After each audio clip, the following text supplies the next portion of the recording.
good afternoon, everyone, on this lovely Thursday afternoon. It's certainly not pretty nice up here where I'm delivering this session from today up in the north of England. Hopefully it's better weather where you are. I think we'll start. Our next session, which we will be running, is on Thursday the 1st of December, which is on adapting your teaching to support our learners.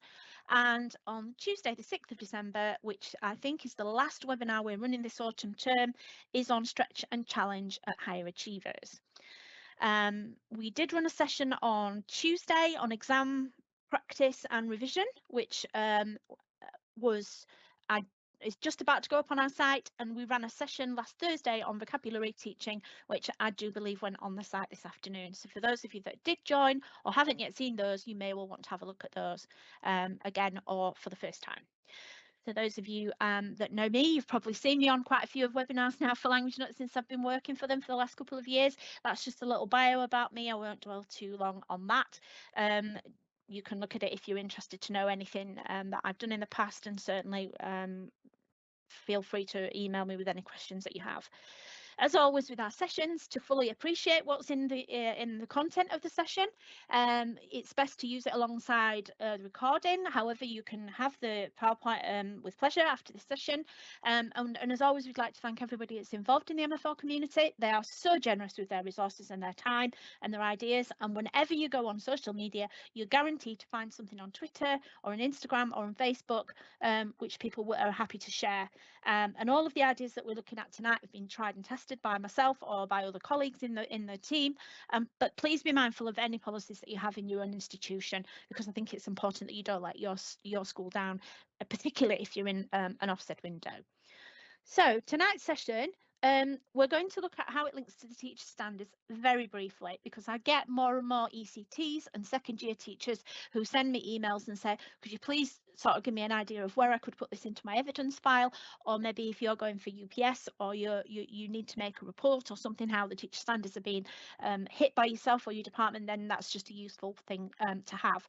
We're all very busy teachers and we don't necessarily look at what's going on in the press all the time, so part of our job is just to flag up anything there that you may not have seen, or you may well not see for you may well see in the future, but we're giving you the heads up now. And obviously we know that this week the new draft specifications came out for all three boards in the UK. For French, well, for England and Wales rather, and German and Spanish will come once the French boards have been draft specifications have been ratified by Ofqual, which I'm sure will be sometime early in the new year. And then bouncing onto that, we said that we would look at some of the things that are to do with the new GCSE, and those are pronunciation, grammar and vocabulary, how to address the read aloud, and ideas for dealing with the dictation exercises. So when we look at the teacher standards, we know that teacher standard 1, we know that you need to make sure that you're stimulating and setting goals and stretch and challenge. And the read aloud and the dictation, when it was first introduced into a possible idea for the new specifications, a lot of people said, oh my goodness, that is going to be so dry. So it's a case of how to stimulate your students to get those two parts of the exam so that they can make the best possible gains in their grades that they get. And obviously, you know, setting goals and stretching and challenge them so that the students who are doing the higher papers will be able to deal with what they need to do. Obviously, the second one is about good progress. We all want to make good progress with our students, or want our students to make good progress, and obviously their capabilities and any emerging needs of that they've got, anything that they struggle with, anything that you may need to help them, particularly with the phonics, any of their emerging needs, and making them responsible and conscientious, giving them that sort of independent learning style, really, or at least learning skill. Obviously, teacher standard 3, it's our duty as teachers to make sure that we understand what the GCSE content is and have secure knowledge of that, how it's marked, and teaching, addressing misunderstandings and making sure that we teach Phonics regularly and pick up any issues. And obviously we are supporting, contributing to English with the literacy and the phonics. With teacher standard 4, as I mentioned with the previous standard, effective use of lesson time, making sure that we have regular time in the lessons to do read aloud and to do phonics, because that will support the dictation and read aloud, which are very closely aligned. Planning out of class activities with homework, and which will allow them to consolidate their learning. And obviously teacher standard 5, we all adapt our teaching, because what one works for one child doesn't work for another, to make sure that we teach effectively. And so we all clearly have an understanding of the needs of all types of pupils that we do. And then teacher standard 6, we need to make sure how do we know how to assess the read aloud and to assess the dictation? How is that going to be assessed in the different exam boards, and giving them regular feedback on how they are going to improve that, with the correcting them and making sure that they understand how to improve what they've done wrong. And then obviously teacher standard 7, using approaches which will as I said before, the read aloud and the dictation were thought to be quite dry activities. A lot of us do them anyway, if not most of us in lessons, but it's just now that they are a focus in the exam, it's actually ensuring that we have strategies that can involve and motivate all our students. And obviously by doing the session tonight, you're giving yourself your professional development. In terms of Ofsted, obviously there was a research review last year. Those of you that have seen that, as I'm sure most people have, and obviously that highlighted the 3 pillars of phonics, vocab and grammar. And then obviously in the latest framework, which is from September 22, it's now obviously the ambition and the aspiration that 90% of the year 10 pupils will be taking, will be starting to study EBAC courses nationally by 2025. And last December, which is nearly a year ago now, myself and Ellie Chettle-Cully from primary sector did a session on Ofsted and surviving an Ofsted deep dive. And even now, a year later, I'm still getting requests for resources from those. They are on our site for you to view if you feel they would be useful. The phonics, grammar and vocabulary is spattered throughout the new GCSE specification, and here you'll see just a very short kind of tick list of where that sits. Having spoken to some Ofsted inspectors as recently as last Friday, some of the things that they look for in Ofsted is progression in phonics, both at primary and secondary.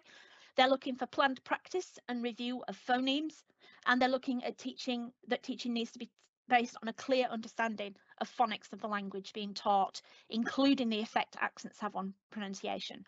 The 3 bullet points in italics are what they are not looking for, which is little thought, which is given to teaching the phonological rules and pronunciation, that students are unable to read unfamiliar words. And there was one inspector said to me that he even took out some students in year 7 and asked them to read some unfamiliar words. And if they could do it, then that was a positive for the department. And also if there is no systematic approach to teaching pronunciation or phonics. That doesn't mean to say that you have to have it in any lesson. I just think that from speaking to people I spoke to, they're looking for you being able to show what you're doing in whatever form that looks like. There are lots of different programs out there as well for phonics, so there are no sort of definite ones to buy or the ones that are free. We have a big section on phonics on our website, which I'm going to look at in a few minutes. And again, if you're interested in getting a free trial or a demonstration, please contact one of us. Our emails are at the end on the last slide. I'm sure a lot of you know that over the last couple of weeks, probably the last 3 weeks, there's been an awful lot of aid memoirs that have been circulated for primary and secondary on Twitter and on Facebook. And these were given out. Again, if you want to have copies of these, I can more than happily send those to you, especially if you feel they might be useful for the Ofsted window, if you're in the Ofsted window. So the new GCSE specifications have come out, and this PowerPoint will give you links to AQA, Pearson and Educast. And we can see from the screenshots that I've put on there that they are still using themes. Okay. So looking at our phonics, grammar and vocab, getting your phonics right is the first step really to being able to support read aloud and dictation. A planned approach, little and often, is the way to go. And pointing out the sounds as they learn them avoids unlearning any bad habits later down the line. Highlighting any previously learnt phonics sounds or getting them from the students is another good way to deal with it. And encountering your sounds in all your skills, your modes and modalities is a great way to sort of ensure that your students are getting as much access and as much exposure to them as possible. My colleague that's behind the scenes today, Zoe, did a really great phonics webinar in June, which again, I've just put a screenshot there. You can find that on our landing page if you want to look at that. So for phonics, the way that I've dealt with it is I've had like a phonics freeze around the classroom, a bit like a nursery. So in the bottom left-hand corner, you can see the serpent there, and I would have maybe lots of different sounds around the classroom if I had my own classroom to allow me to be able to refer to them at any time, and the students can see them as well often, so that they're completely and utterly surrounded by them. Another thing that I also did with those small cards was make the cards small and put them together with an exam tag or a ring tie, and let the students have their own copy of them, so that they could then start to revise them as and when they were at home, or if students felt that they wanted to have them in case they finished some work, they would practice their phonics. We have to be mindful of the fact that in the exam, they will get a certain amount of time to prepare for the speaking test. And in that time, they've got to sort out a visual stimulus or two, a role play, and a read aloud. And looking into some of the specifications, they're not even allowed to read aloud the read aloud test in the actual preparation room. So some of these students are going to need to be able to get the sounds and retrieve them from wherever they've got them in their brain very quickly. So having it around the room often helps with that. When they're in the classroom, they can start to see them and pick them up quite quickly. In terms of that, it's just getting them into that habit of being able to do that. Another thing that I've done is to have silent bingo. So you might have words that end in silent letters like parle in French and animaux. And so just to put maybe a dozen of them on the board, get them to choose 4 or 6, maybe 6 or whatever, and make a small bingo card, and just get them to read, you as a teacher or another student, to read them out, and they tick them as they hear them. And obviously you play it just like you would any game of bingo.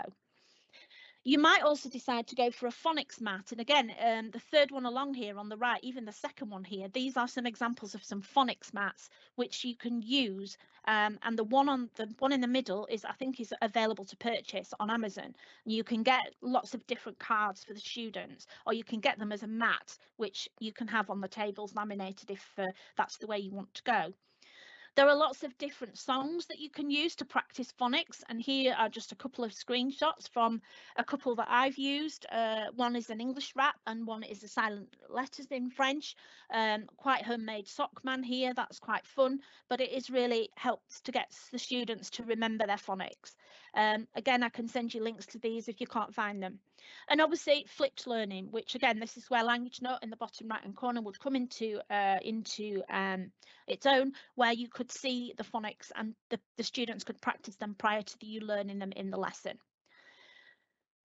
Assessing phonics is very tricky, and it's something that I kind of, when I was working in my senior director role, it was just starting to come onto the radar in 2020, and we started to do some assessment of phonics and assessment of read aloud, and we're trying to find our way as to the best way to do this really. Some of the things that I tried was to have card sorts with on the desk in front of the pupils. And we tried this with primary, where the teacher would read a word out and the pupils would be in pairs and they would pick up. So the person who in the pair picked up the first one would win the point. That sometimes can get a bit competitive and can be, sometimes you've got truculent children or kids that like to sort of hit each other. You might find that gets a bit more aggressive than you would like. So just pointing to the word on the table will also allow them, and obviously putting the hand on it, and then have a rule as to whoever gets that will get the point. Filling in the gaps from listening, which is this one here with également. So obviously that's également, suivre and plaît. Okay, so that's another thing you could use. Or you could give them a read aloud from a list of unknown words. And I remember when I first started teaching phonics in 1992, properly, we used to teach it from 89 when year after I started teaching, but from 92 we had a read aloud list, and we would teach them the phonics, and we would just give them a list of unknown words that they had to read, and we would just tick off when they got it right, and we put that towards a phonics driving test that we eventually developed after about 2 years. Another thing you could do is to find a song and that has got lots of different sounds in it, and the students have to tally the number of sounds. So they have a sheet, or they write the sounds out that you're going to expect them to hear, and they just put a tally score every time they hear it. Phoneme stations are where you have 4 different sounds around the room and you call a word out, and this is a bit more active and a bit more moving around type of an activity, and the students go and stand or run to the area where they hear that sound. Or you could have a list of words with different sounds on the board, or you have them on the board, or they have them on a sheet, or they just write them down. Or you could have 1, 2, 3, 4, and you read out a list of sounds, and a list of words, sorry, and they have to put the sounds, rearrange the words in the order that you say them. There is obviously I've taught lots of phonics with gestures in the past, and there's Les Gestes pour la Maisonnée, which is a really good website where you can find all these sounds, and here's a clip from that underneath with the boy touching his nose. And then obviously Language Note. And I'm going to show you now some of our pronunciation and phonics, which we have. These have been developed and have been with us since last year. Obviously, the first one on the left, you hear the sound and you put the correct fish, crab, whatever it is, into the penguin's mouth that you think it is. And the second one across the top is dropping the watermelon into the correct catapult. When you hear the sound, you decide which one it is, and you shoot it out the conveyor belt. And then you've got find the wolf and drop them into the pen when you hear the different sounds. And then on the right one is the whack-a-mole, where the students will whack the avocados when they hear the sound. And again, students enjoy doing that as a competitive game. Okay, so when we look at vocabulary, I did a session last week on this, and I don't know why it says the October one, because I changed that. It's actually the 10th of November when we did this session, so that's my mistake. I will change it before we send the PowerPoint out, but you can see that on our website, which has been put up today. So I won't go into a great deal about vocabulary, but certainly the different ways in which you can teach vocabulary, students can find it for themselves. You can do it in a contextual way with things like parallel reading text or things like that. You can teach individual words or sets of words. You can use all different types of multisensory activities. For example, listening, you might have tactile, various ways, engages all the senses and increases the amount, the chance of storing and memorizing the vocabulary. And then of course you've got the opportunity to look at the vocab before the lesson, if that is possible, to be able to then go to the lesson prepared. So again, some of you will have seen on our website, we've got all of the exam board content, and we are currently working on putting the new specification vocabulary up there. Obviously, that will not go live until the drafts have gone through, but as soon as that happens, we will be ready to go. Obviously, using our my vocab crunch, which is what I've got in all 3 languages, you can do vocabulary tests in different ways. You can get the students to cut them up and match them in pairs, just sticking to maybe that one particular column from combien down to pour combien de temps, or you can get them to fold it like that and test each other, or they can take it home and do it in lots of different ways to retain vocabulary. One of the things that I found really helps, and I was running a session on Monday evening for a trust and their year 11s ahead of their exam on Tuesday, and their mock exam, and getting them to understand that if you can do 3 colours, 3 animals, 3 whatever it is, vegetables, it can be anything on there, particularly will allow the student to be specific to them, because if you give them that choice over the vocab that they want to learn for the listening and for the speaking and writing, then they're more than likely going to remember it, rather than trying to give them something that is pre-learned, pre-made from yourself. Some students do need that, I appreciate that, but you will always find that students will want to be more personal, and it engages them in their learning in a more personal way. But if you have any of these, you can, 3 colours that you can actually apply to any scenario. It's the same with the verbs, which I haven't put on here tonight, but there are lots of different ways in which you can do that as well. So teaching them a set of verbs that you can apply to any context. Obviously, on Language Note, we have our Learn Practice quiz screens where you can revise, check, practice, quiz, whatever you want to do your vocabulary across all different modalities. So you can see the listening, the speaking, the reading and the writing, and some of the activities there that we have on our site. And again, if you feel that you'd like to have a demo or a free trial of this, then please contact us and let us know, and we can set that up. Either at Daniel@languagenote.com or Zoe@languagenote.com or myself at languagenote.com. Flipped learning, seeing before they need it. Pupils can practice their vocab and phrases before the lesson. We have voice recognition software to give pupils feedback on their pronunciation, and you can also customise your content. And one of the things that some teachers say to us is, well, we'd only like them to learn 10 words. Well, you can actually interrogate those 10 words. You can put your list up there and you can find the 10 words that you want them to learn, and you can just focus on those 10. In the same way that if you use our vocab, you can do the same with that as well. So obviously feedback to the students is really important as well. Revisiting vocab in weeks 1, 2, 3. What I used to do was I used to not tell the students which vocab they were going to learn, and I would just create week 1, or it could be, you know, apples and pears vocab week, and the students didn't have a clue what they were going to be revisiting, but I set them for homework, and they would it then aids with retrieval and just dropping in vocab that they've learned from last year, from last week, from last month, whenever. Language Note is really great at that, because once you've done the actual assessment test or quiz or activity, it will flag up all the vocabulary that the students have got wrong, so they can then see it, and that will allow them to see what they need to practice more of, but it also allows you to inform any future planning or setting any bespoke homework. And you can also see on the right hand side there that we've got our really good admin section, which gives you a really good idea of how each student is progressing and is improving. And they can practice as many times as they want before taking the quiz, and then it gives them feedback.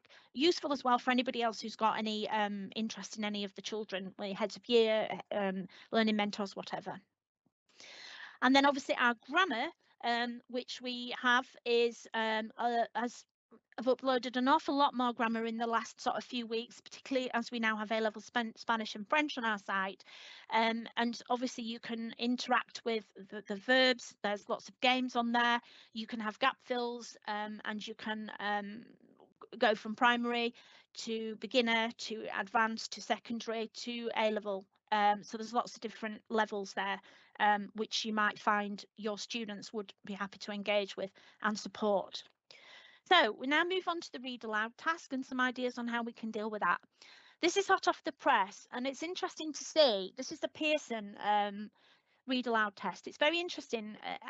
If you have not had time to look at this, you might find this an interesting slide and the next few.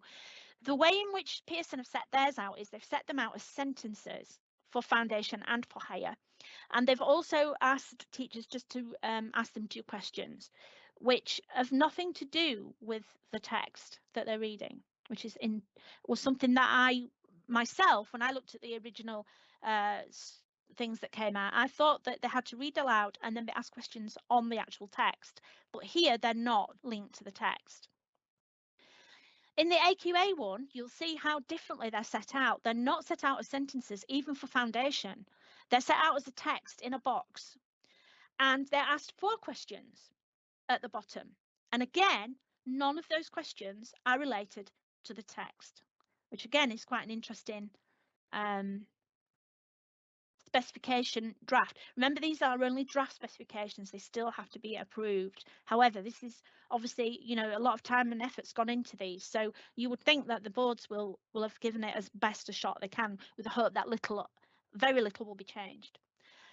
The Educast one, which is the Welsh board, again is a text, but they have 3 questions, so you can either have 2, 3 or 4. So if you're looking at changing specification, or you're looking at the new spec and thinking, what am I going to go for my students, this might sway you. And again, these questions, however, are the first one is related to the text. So on the foundation one, you can see how many animals does Mohammed have at home? Yeah. And the second one, what's Alex going to do for protect the environment? So it's very easy to see that they are actually asking some questions about the text, which the other 2 boards have not put in their specification.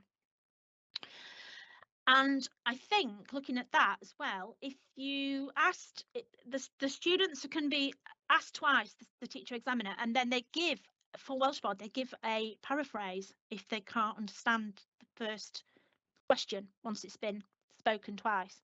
That's not clear in the other 2 boards that that's allowed, certainly from what I've looked at. Okay, so how do we go about addressing the read aloud then?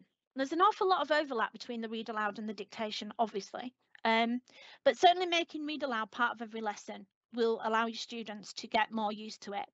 And preparing the ground for read aloud briefly, maybe if you are doing it for the first time or you're doing it with some classes that might struggle, you might describe the theme that's coming. You might say to them what might be asked or said, you know, because some of the read alouds might contain questions. We don't know. You might display the words on the board and ask what they think it might be about. You might do it that way. Or you might even display the words in the wrong order. And again, some of these activities might be useful for the dictation. You might get the students to brainstorm vocab that might come up if they know the topic that's going to be asked.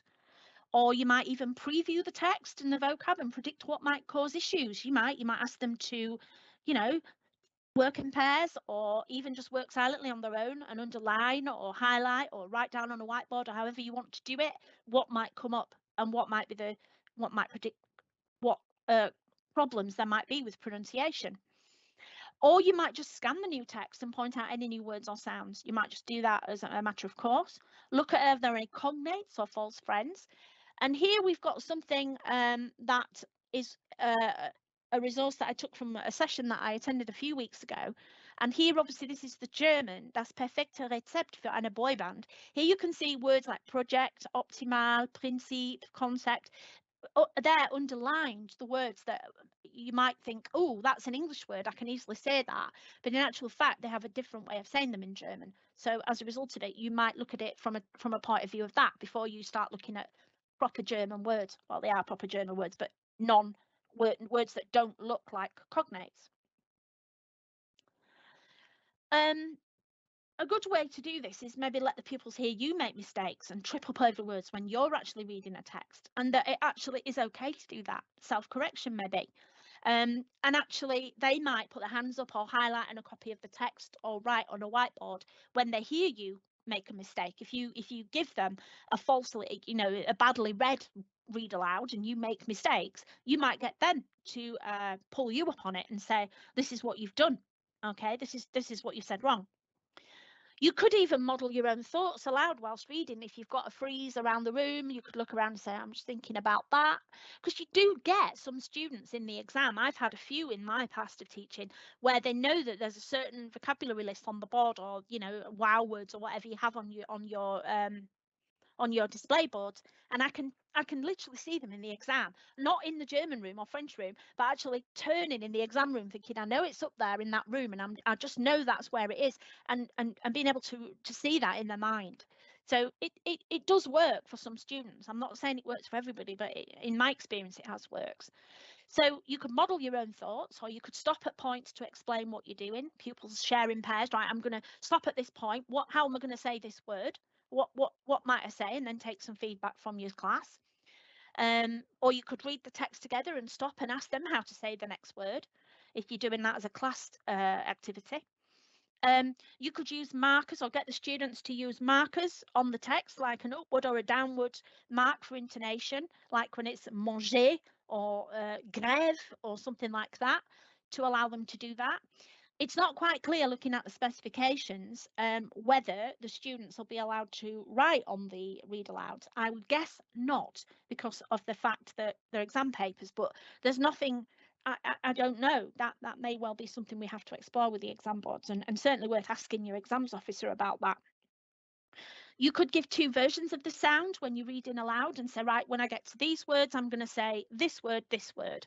Which one is it?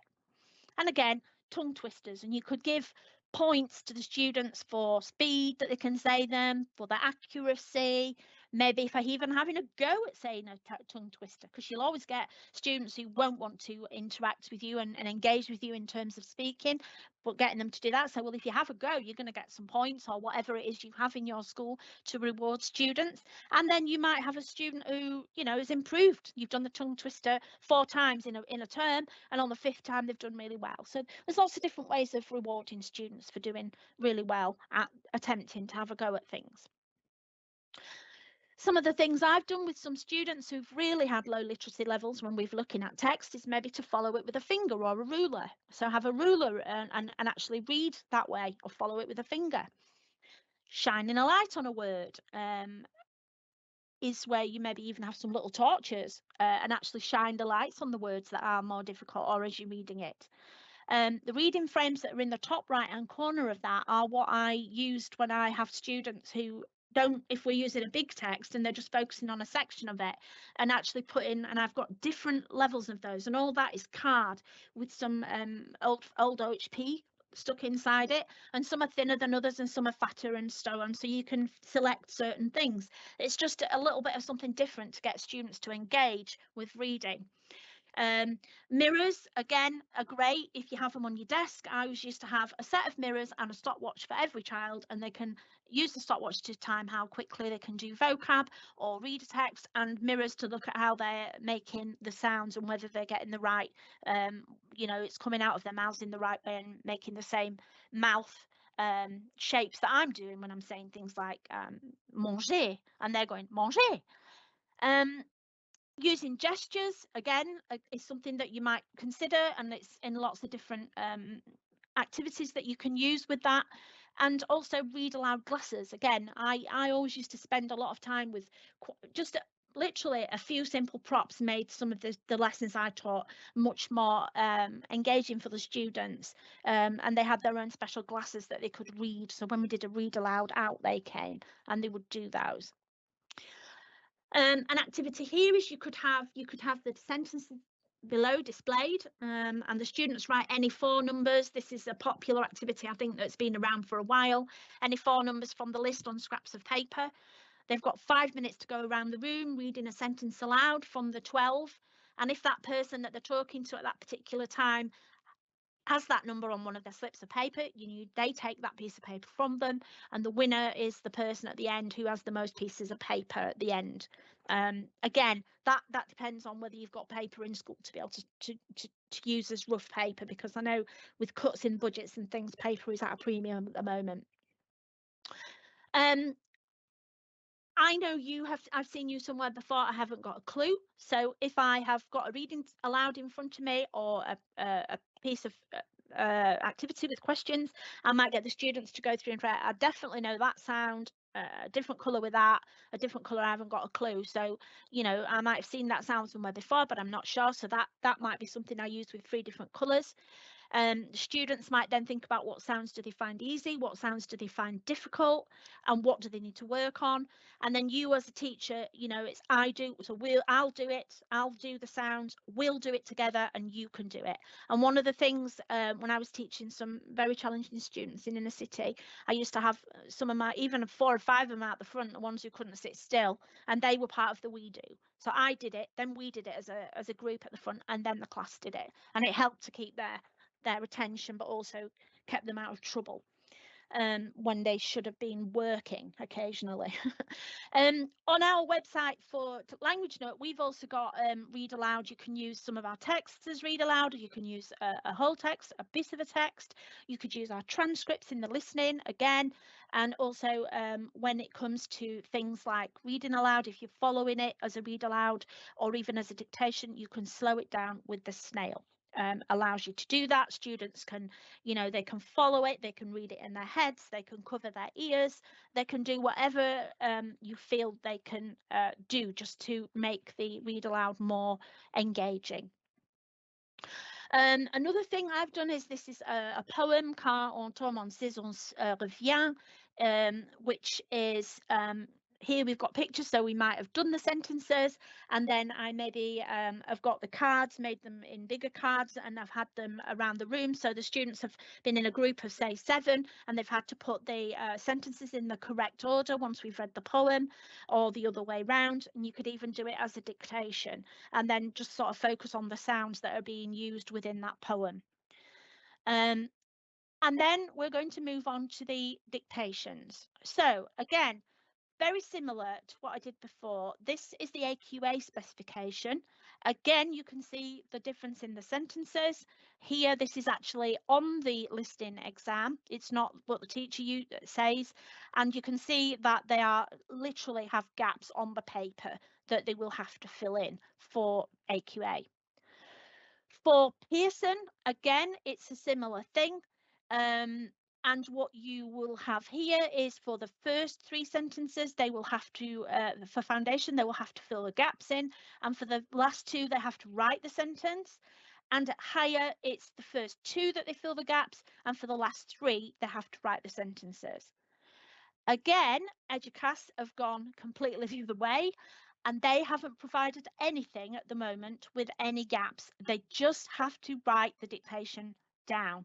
So they will hear it 3 times, and they just have a piece of paper in the exam spec, in the exam paper, where they just have free rein to write down. So there is no scaffolding given there whatsoever.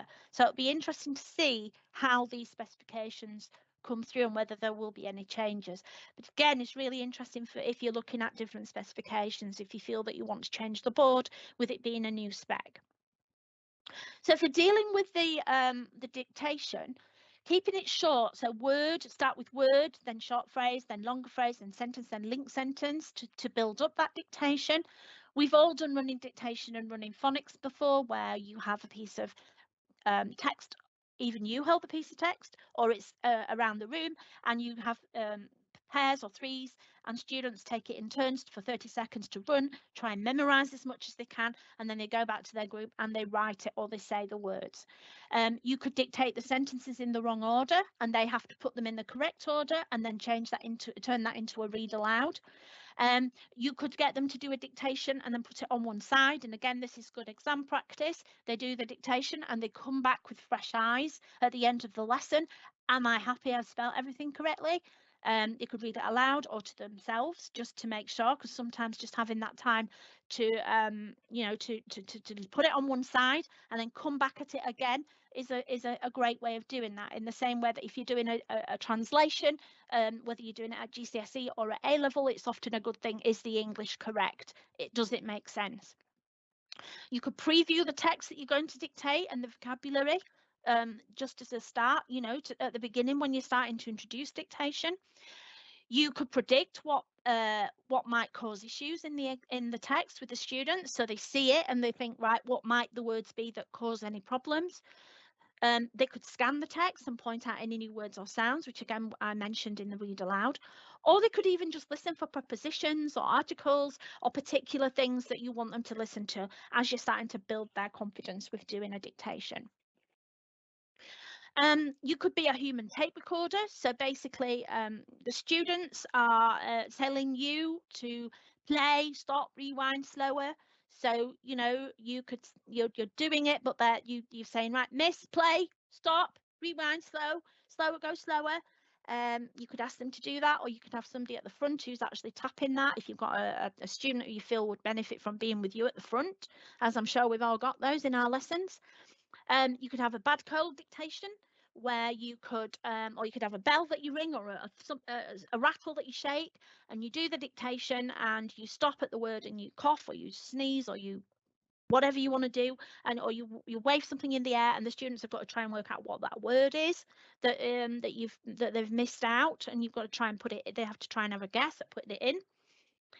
You could do a wild dictation, which is where you dictate a numbered list of descriptions of words. For example, a name of a male pop star, an adjective to describe food, a verb and an animal, say. Pupils write down their answers to these prompts as they want, and then the teacher dictates a short story, but with gaps for the pupils to write their own chosen word. So, that way you could say, I don't know, Robbie Williams loves to eat juicy food. When he sits down and he looks at his giraffe, in which case the students would then have to put their own words in there, and then they could turn that into a read aloud or another activity for someone to read. Just a bit of fun to get them to sort of engage with dictation. We all know Dictogloss, I'm sure. If you don't, here's a little bit of a summary where you read a short text several times over, the pupils listen and they take notes, then they go into pairs and fours to share their notes. They read the text you read the text one more time, and then the pupils try and produce the version that's as near as possible to the original one, and then you can then use that as a frame and have the original on the board and manipulate that and work through it at your own pace with the students. How Language Note can do this, we've got gaps to fill in, reading to listening. So we've got You know, you listen, you read and you listen and you put the gaps in. You can follow it with a transcript as we've got up on the top here. And we've also got our sentence building, which is on the right hand side here. Okay. Now, I said to Zoe before we did the session, it would be about 45 minutes. And do you know what? It's 3 minutes off that. So I'm quite happy with that. So I'll just put that last slide up there. And Zoe, I'm now going to go to you to see if there's anything in the chat or any question and answers. Any questions, sorry, that anybody wants me to try and answer. I can't necessarily say I will. And yeah, we've managed that with 2 minutes to spare, because I thought it would be 45 minutes. Fantastic. Yep. So most of the questions are very practical ones. If anyone has any other questions, please do write them in the chat now. So quite a few people ask, can they get a copy of the slides anywhere? Yeah, I'll send those out. If you email me at elaine@languagenut.com, I will definitely send those slides out, and I'll get them sent out to you today before I switch my computer off. Yeah. And Wendy has asked whether she could have a copy of the Ofsted stuff, and I guess that's the same answer, yeah, just ask for that. I've got that on a document ad. Yeah. I predicted that would be a question, so when Brilliant. I was putting it together, I thought, right, I'll make sure I've got that in the pack as well. Yeah, Elaine is so generous with her resources, so this is great.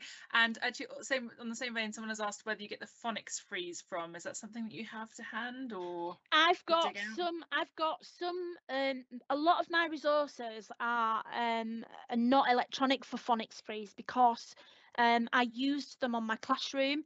And I'll tell you what you can do. What works really well is to actually, as you go through the phonics, is to set your class an individual sound each, and get them to make a bespoke set for their class, and then you could then have a choice of who's going on the wall, and that way, if you did it with year 7, year 8, you could do it with any year group. You're actually making them, then the students feel that they own part of it as well.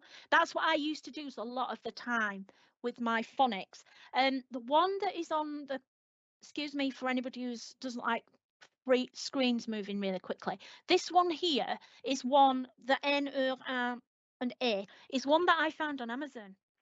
I don't know how much it is, but you can buy them, and you can buy, select what you want in terms of the phonics that you want, and you can buy individual packs.